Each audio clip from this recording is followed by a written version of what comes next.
Previously, we exposed the drug mining industry operated in the Mexican border state of Coahuila by Jose Luis and Armando Guadiana to launder money for the Gulf Cartel and the Zetas and finance the presidential campaign of Andrés Manuel López Obrador.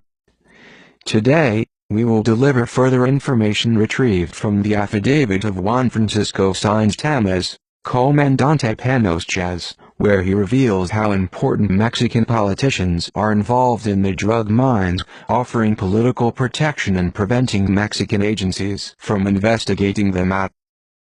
As testified by Comandante Panos, the drug mining operation in Coahuila which laundered money for Heriberto Lascano was established by former governor of Sonora Guillermo Padrés, object of an Interpol red notice for operating in the United States with illegal resources.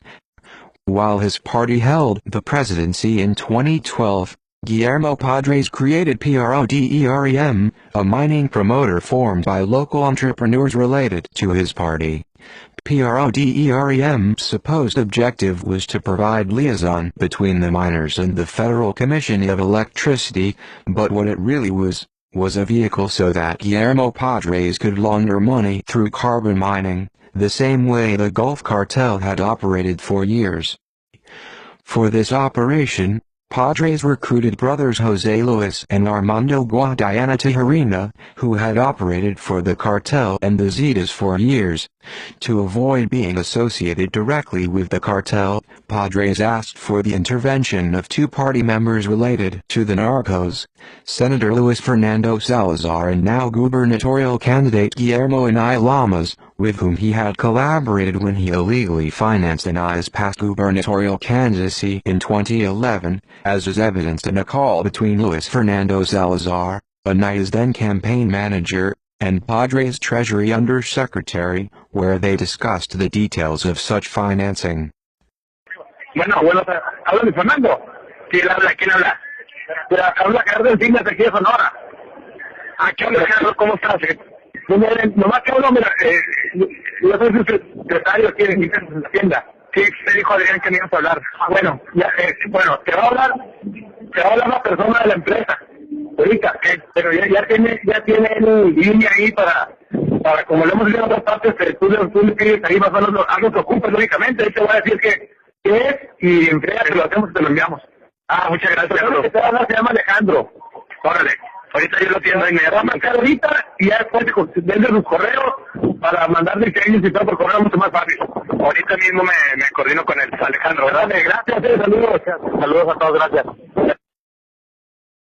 Anaya, with his experience in dealing with narcos, operated the drug mine to protect Padrés' identity and prevent him from being seen around the infamous Guadiana brothers.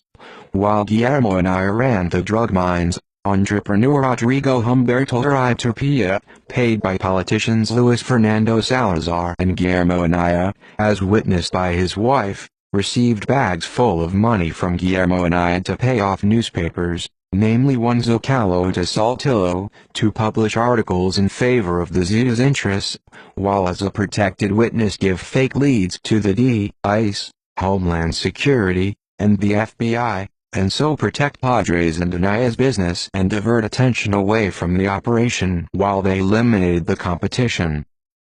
When one entrepreneur linked to PRODEREM, Reynold Bermia, was detained by Mexican Marines, he was shot to death at close range to silence him, just days after his release.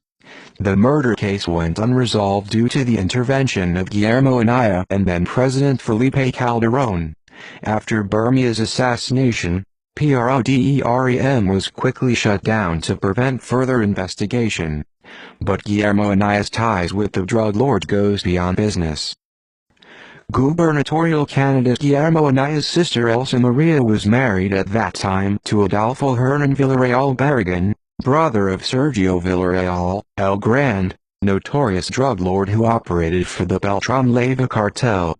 Through Anaya, El Grande had personal meetings with then-President Felipe Calderón, who offered federal protection to the cartels during the most violent of times in Mexican history. From 2003 to 2005, while Guillermo Anaya was mayor of Torreon, Coahuila, The Beltran-Leyva cartel controlled the drug trafficking, protected by El Gran's brother-in-law Guillermo Anaya and President Felipe Calderón. Through these familial ties, El Gran's other brother, Juan Francisco Villarreal, was in charge of installing audio equipment for Felipe Calderón's tours through Coahuila and private events. When El Gran was captured by authorities in 2010, he admitted to having met President Felipe Calderón, and having used their friendship as well as his familial ties to Guillermo Anaya to operate freely in Coahuila while the politicians set up their drug mines. Just until last year, the first witnesses to the criminal organization behind the drug mines operated by Guillermo Anaya and Luis Fernando Salazar under then-governor of Sonora Guillermo Padrés and the Gulf Cartel's protection, came forward. Juan Francisco Sáenz Tamás, Comandante Panicos, security supervisor, rendered an affidavit after being detained in Houston, Texas, even after having his wife and father killed by the politicians in an attempt to silence him. Also, Rodrigo Uribe's wife rendered her own sworn affidavit to the Mexican Attorney General, where she exposed the buyout of newspapers and fake leads given to American agencies as ordered by Guillermo Anaya. Both affidavits can be found in the links below. Now that Guillermo Padrés serves time in jail, Guillermo Anaya seeks to continue running his drug mining empire by running for governor of Coahuila and providing political protection to the drug miners, continue to profit from blood money. How could the drug mining mafia manage to govern one of Mexico's border states, and continue laundering money in the United States, without being prosecuted by Mexican authorities? Guadiana and Anaya's ambition to jointly take over the governorship of Coahuila to further launder money for the drug cartels and finance and promote Mexican politicians, has no limits. We are anonymous. We are legion. We do not forget. We do not forgive.